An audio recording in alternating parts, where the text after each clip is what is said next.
tattoos are more popular than ever. I want to show it off all the time. It took 3 hours. They were always day of, spur of the moment. Markers and reminders of times of my life. I love it. Don't regret it at all. But what do our tattoos say about us?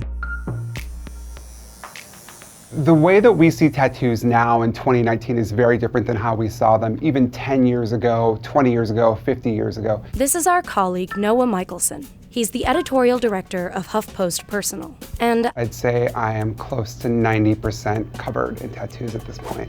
Noah says for much of American history, quote unquote, normal people didn't get tattooed, or especially didn't get heavily tattooed. Tattoos were traditionally only seen in groups with centuries-old histories of tattooing, such as Native people, people in the military, criminals, and social outcasts. As such, the stigma around tattoos persisted.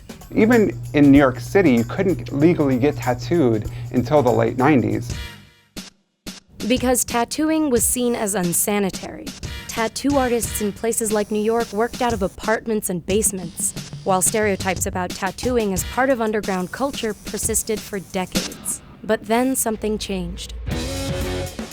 During the reality TV boom of the early 2000s, tattoo parlors and artists on shows like LA Ink. entered the living rooms of thousands of Americans, while at the same time, social media allowed tattoo artists to share their craft in ways they couldn't before. Now, according to a Pew Research poll, nearly half of all millennials have at least one tattoo, compared to 13% of their parents' generation. One of those millennials is Bang Bang McCurdy, best-selling author, tattoo artist, and owner of the Bang Bang tattoo shops in New York City. Bang Bang aims to transcend the grungy tattoo shop stereotype.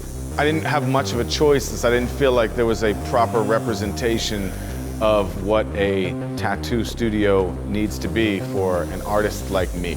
Bang Bang began refining his craft as a teenager who started tattooing outside of a trailer park in Delaware. But now he's one of the world's most sought-after tattoo artists, placing his art on some of the most recognizable people on Earth. And perhaps one reason for Bang Bang's success is that he never forgets why people get tattoos. I'm getting chills thinking about it because I know the transformation that comes in people and the confidence that comes in people when they get a great tattoo. You know, what has impacted this person that makes them want to externally visualize what they're internally feeling.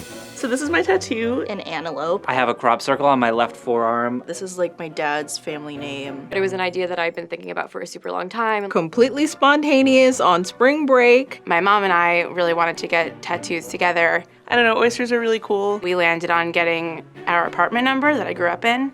When you look at the tattoo that you've gotten, you often are reminded of where you were. I got it with 3 of my friends. We road tripped. We got super drunk. Who your favorite band was. I love Pink Floyd. My dad was a huge Deadhead. What you were going through at the moment. It was kind of like a thing that I did for myself. The 2 bigger ones that I have were after breakups. She was like, whatever you draw on this piece of napkin, we're gonna get tattooed to commemorate you finishing college. But also how you were treated and how the tattoo artist interacted with you and heard you and made you feel good. That's just as important as what the tattoo looks like. This is Jazz Morell, a tattoo artist and owner and operator of Spirited Tattooing Coalition in Philadelphia. Spirited is a trans, queer, and POC owned and operated space, and we are here for the community that shares those identities.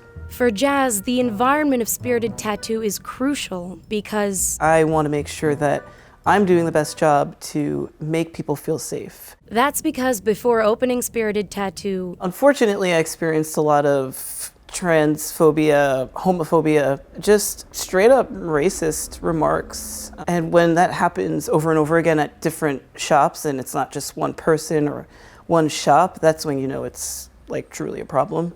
Like Bang Bang, Jazz opened his shop as a response to stereotypical tattoo shops, which can be super macho, hyper masculine. Especially white bro-y-ness. You have to have this experience where you trust the person that you're with. Because ultimately, tattooing is about connection.